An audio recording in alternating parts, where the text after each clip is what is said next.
এখন যে বিষয়টি নিয়ে আলোচনা করব সেটা হচ্ছে সিআইপি টিম।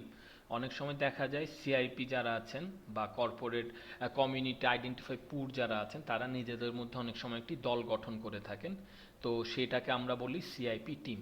তো আপনারা চাইলে কিন্তু এই কমিউনিটি ফরেস্ট মডিউল, এই মডিউলের আন্ডারে কিন্তু আপনারা চাইলে একটা সিআইপি টিমের তথ্য সংরক্ষণ করতে পারবেন। তো সেটার জন্য আমরা কোথায় পাবো? আমরা আমাদের যেভাবে যেখানে যেতে হবে সেটা হচ্ছে যে আমরা সিস্টেম থেকে কোথায় যাব, কমিউনিটি ফরেস্ট ম্যানেজমেন্ট এই মডিউলটাতে। এখানে ক্লিক করলে আমার বেশ কিছু সাব মেনু আসবে বা অপশন আসবে। সেখান থেকে দেখেন আমরা সিআইপিটা দেখলাম, এরপর কি আছে আমার সিআইপি টিমস। তো সিআইপি টিমে যখন আমি ক্লিক করব, তো এখানেও সেম আগের বারের মতো আমার একটা ল্যান্ডিং পেজ আসবে, যে ল্যান্ডিং পেজে আমার তৈরিকৃত বিভিন্ন ডাটার একটি সারসংক্ষেপ আমি দেখতে পারবো এবং সাথে সাথে বেশ কিছু বাটন আমরা দেখতে পারবো, যেটা আমরা সিআইপির বেলায় দেখেছিলাম। এবং এখানে একটা সার্চ বক্স আছে, যেটা আমাদের মানে এর আগের বার সিআইপিতে দেখেছিলাম, এবং ক্রিয়েট নিউ বাটন আছে। তো আপনি নতুন একটি তত্ত্ব সিআইপি দল যদি আপনি গঠন করতে চান, সেক্ষেত্রে আপনাকে কি করতে হবে, ক্রিয়েট নিউ বাটনে ক্লিক করতে হবে। তো ক্রিয়েট নিউ বাটনে ক্লিক করার পর দেখেন আমার একটা ফর্ম চলে এসেছে। সো এখান থেকে আমরা কি করব, ফরেস্ট অ্যাডমিনিস্ট্রেটিভ ইউনিট, তার মানে সে কোন এফসিবির আওতাধীন সেই তথ্য কিন্তু দিতে হবে। তারপর সে কোন ইউনিয়নের আওতাধীন বা সে কোন ইউনিয়নের বাসিন্দা সেই তথ্য কিন্তু আমাদেরকে দিয়ে নিতে হবে। তো আমরা জাস্ট একটু খুব দ্রুত আগাই। এগুলো অবশ্যই আপনারা চেষ্টা করবেন নিজে নিজে, তাহলে আশা করি খুব বেশি আপনাদের সমস্যা হবে না। সবগুলো প্রসেসই অলমোস্ট সেম, খালি হচ্ছে আপনাদেরকে বিভিন্ন যে লজ বিজনেস যে টার্মগুলো আছে বা আপনাদের যে বন রিলেটেড যে টার্মগুলো আছে সেগুলো একটু বুঝতে হবে।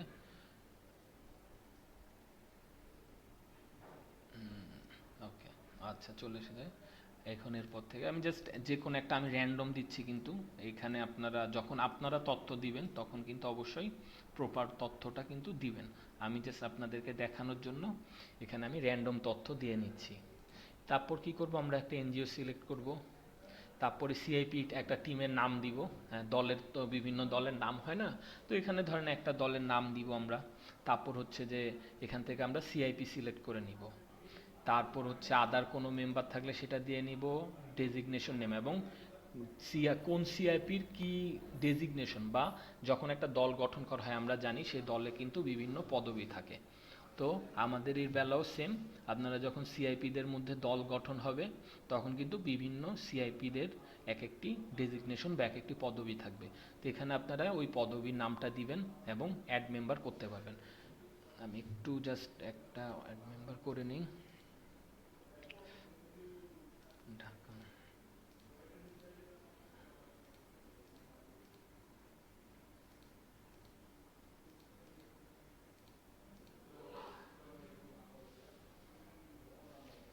এক্ষেত্রে কিন্তু দেখেন যখন আমরা এফসিবিটা সিলেক্ট করলাম তখন কিন্তু সিস্টেমটা একটু লোড নিচ্ছে। তার মানে কি, এই পাথরঘাটা আমি যখন এফসিবিটা সিলেক্ট করে নিলাম সেই এফসিবির সিআইপিগুলোকে সে কিন্তু সিস্টেম খুঁজতেছে, সার্চ করতেছে। এখানেও কিন্তু এক প্রকার সার্চিং হচ্ছে, এবং সে সার্চিং করে কি করবে, একটা টেবিলের মধ্যে বা একটা ড্রপ ডাউনের মধ্যে কিন্তু সে নিয়ে আসবে।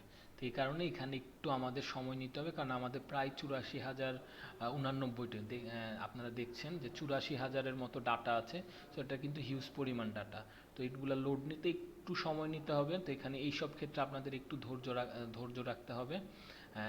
সিআইপি ডাটাটা না আসা পর্যন্ত একটু ধৈর্য সহকারে আপনাদের কিন্তু এই সিস্টেমটাতে নজর রাখতে হবে। তো আমরা একটু ধৈর্য রাখি, একটু ধৈর্য সহকারে বসি। হ্যাঁ, আমার ডাটাগুলো লোড নেই।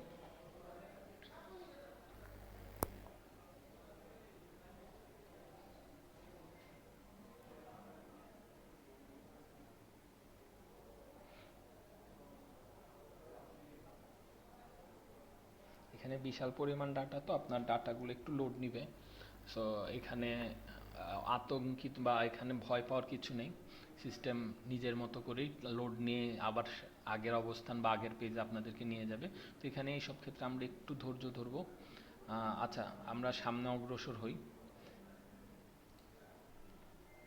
এটা আমরা আপাতত স্কিপ রাখি, আমরা সামনে অগ্রসর হই। আচ্ছা, এরপর কিন্তু দেখেন ওই সেম প্রসিডিউর আপনি যখন এখান থেকে হচ্ছে আপনার তথ্যগুলো দিবেন, তথ্যগুলো দেওয়ার পর কিন্তু সেভ বাটনে দিলে আমার কিন্তু তথ্যগুলো সংরক্ষণ হবে, এবং সংরক্ষণ হওয়ার পর কোথায় আসবে, আমার কিন্তু ল্যান্ডিং পেজে, তার মানে সিআইপি টিমের যে ল্যান্ডিং পেজ, সেই ল্যান্ডিং পেজে কিন্তু চলে আসবে। এবং সেখান থেকে কিন্তু আপনারা চাইলে সেন্ড ফর অ্যাপ্রুভালের জন্য, যেটা বললাম অনুমোদনের জন্য পাঠাতে পারেন। কার কাছে পাঠাতে পারবেন, আপনার আপনি যে রেঞ্জ, আপনি যে এফসিবিতে আছেন সেই এফসিবি, আপনি আপনার এফসিবি যে রেঞ্জের আওতায় পড়ছে সেই রেঞ্জ অফিসারের কাছে কিন্তু, বা রেঞ্জ কর্মকর্তার কাছে কিন্তু আপনারা এই সিআইপি টিমের যে অ্যাপ্রুভালের জন্য বা অনুমোদনের জন্য কিন্তু পাঠাতে পারেন। এবং পাঠানোর আগে কিন্তু আপনারা চাইলে একটি মানে একটা লুক মানে দেখে নিতে পারেন যে আপনারা কোন কোন তথ্য আসলে অনুমোদনের জন্য পাঠাচ্ছেন। এর জন্য আমরা কি করব, ডিটেলস যে বাটনটা আছে, এই ডিটেলস বাটনে ক্লিক করব। ডিটেলস বাটনে ক্লিক করলে দেখেন আমার সুন্দরভাবে দেখাচ্ছে এই যে টিমটা আমি গঠন করেছি বা অনুমোদনের জন্য পাঠাচ্ছি সেটা কোন এফসিবির আন্ডারে পড়েছে, এবং এই এফসিবিটা কোন ইউনিয়নের আন্ডারে, প্রশাসনিক যদি বলি কোন ইউনিয়নের আন্ডারে পড়েছে, এবং কে কে টিম মেম্বার আছে তাদের নাম, এই যে দেখছেন কে কে টিম মেম্বার দেওয়া, কে কে টিম মেম্বার এই সিআইপিতে থাকবে তাদের নাম কিন্তু দেওয়া আছে। এবং সাথে সাথে কি একটি ডকুমেন্ট ফাইল আছে। তার মানে কি, যদি আপনারা কখনো রেজুলেশন করেন যে আপনার একটা টিম সিআইপি টিম গঠন হচ্ছে, এবং সেটাকে রেজুলেশন হয় না যে আপনার এরকম মিটিং করেছিলেন বা আপনারা একটা সভা, আপনারা বৈঠকে এরকম ডিসিশন নিয়েছেন যে আপনারা 5 জন নিয়ে একটা সিআইপি টিম বা একটা সিআইপি দল গঠন করবেন। তো এরকম বিভিন্ন সময় কিন্তু বিভিন্ন রেজুলেশন হয়। তা আপনারা যখন সামনে আমরা যখন কমিটি দেখব বা হচ্ছে আমরা এলডিএফ বা বিভিন্ন জিনিস দেখবো, ওখানেও কিন্তু রেজুলেশনের ব্যাপারগুলো থাকে। তো এটার ক্ষেত্রেও সেম, যখন এরকম যদি কোনো রেজুলেশন ফাইল থাকে, আপনি ডকুমেন্ট ফাইল, এই ডকুমেন্টে কিন্তু আপনারা সেটা আপলোড করতে পারবেন। তো এই হচ্ছে মোটামুটি আমাদের সিআইপি টিম। এরপর অ্যাপ্রুভালের জন্য প্রসিডিউরটা সেম। আমরা কি করব, অ্যাপ্রুভালের জন্য দিলে আমার রেঞ্জ অফিসারের নিকট অ্যাপ্রুভাল যাবে, এবং রেঞ্জ অফিসার কি করবে, তার ডিএফও যিনি বা তিনি যে ডিভিশনের আন্ডারে আছেন সেই ডিভিশনের ডিএফও স্যার বরাবর কিন্তু অ্যাপ্রুভালের জন্য পাঠাতে পারেন।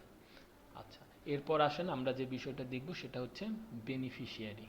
এটা কিন্তু অনেক most of the important part. আপনাদের এই বেনিফিশিয়ারি নিয়েই কিন্তু আমাদের এই কোলাবোরেটিভ ফরেস্ট ম্যানেজমেন্ট যেটা বলেন বা কমিউনিটি মডেল ডাটাবেস বলেন, এই সমস্ত কিছু আয়োজন কিন্তু বেনিফিশিয়ারিদের নিয়ে। তো এটা কিন্তু আপনাদের খুব ইম্পর্ট্যান্ট একটা পার্ট। এবং আপনারা যারা বিভিন্ন এফসিবির সদস্য আছেন বা বেনিফিশিয়ারি আছেন, তাদের তথ্য কিন্তু ইতিমধ্যে বিভিন্ন এনজিও বলেন, এনজিওর মাধ্যমে কিন্তু অলরেডি সংরক্ষণ করা হয়েছে, এবং সেই তথ্যগুলো কিন্তু আমরা আমাদের হাতে পেয়েছি, এবং সেই তথ্য কিন্তু আমরা আমাদের সিস্টেমে আপলোড করা আছে। আপনাদেরকে এই বেনিফিশিয়ারি দেখানোর একটা মাত্র উদ্দেশ্য, সেটা হচ্ছে পরবর্তীতে যদি কোনোদিন আপনারা বেনিফিশিয়ারি তৈরি করেন বা একজন সুবিধাভোগীর প্রোফাইল তৈরি করতে হয়, সেক্ষেত্রে কি কি তথ্য আপনাদের দেওয়া লাগতে পারে সেই তথ্যগুলো আমরা দেখব। তো প্রসেসটা একদমই সেম, প্রক্রিয়াটা একদমই আগের মতো। আমরা কি করব, কোলাবোরেটিভ ফরেস্ট ম্যানেজমেন্ট যে মডিউলটা আছে সেখানে ক্লিক করব। এখানে ক্লিক করার পর আপনারা বেনিফিশিয়ারি নামে একটা মেনু দেখতে পারবেন। এই মেনুতে ক্লিক করলে আমাকে কোন পেজে নিয়ে যাবে, আমাকে হচ্ছে বেনিফিশিয়ারি যে ল্যান্ডিং পেজটা আছে সেই ল্যান্ডিং পেজে কিন্তু আমাকে নিয়ে যাবে। এবং এই ল্যান্ডিং পেজে একটু দেখলে, একটু আপনারা দেখেন, লক্ষ্য করে দেখেন, সেটা হচ্ছে যেখানে আমরা একটা সার্চ বক্স দেখতে পাচ্ছি, যেখানে কিন্তু আমি চাইলে এফসিবি বলেন, বিট বলেন, রেঞ্জ অনুযায়ী কিন্তু আমরা বেনিফিশিয়ারি তথ্য কিন্তু ফিল্টার করতে পারি। তারপর কি আছে, আমি কিন্তু চাইলে বেনিফিশিয়ারির নাম, মোবাইল নাম্বার, এনআইডি নাম্বার দিয়েও কিন্তু একটা বেনিফিশিয়ারি তথ্য খুঁজে বের করতে পারি। তো এরপর হচ্ছে আমার কি আছে, ক্রিয়েট নিউ বাটন আছে। এই ক্রিয়েট নিউ বাটনে কি করব, আমরা নতুন একজন বেনিফিশিয়ারি তথ্য সংরক্ষণ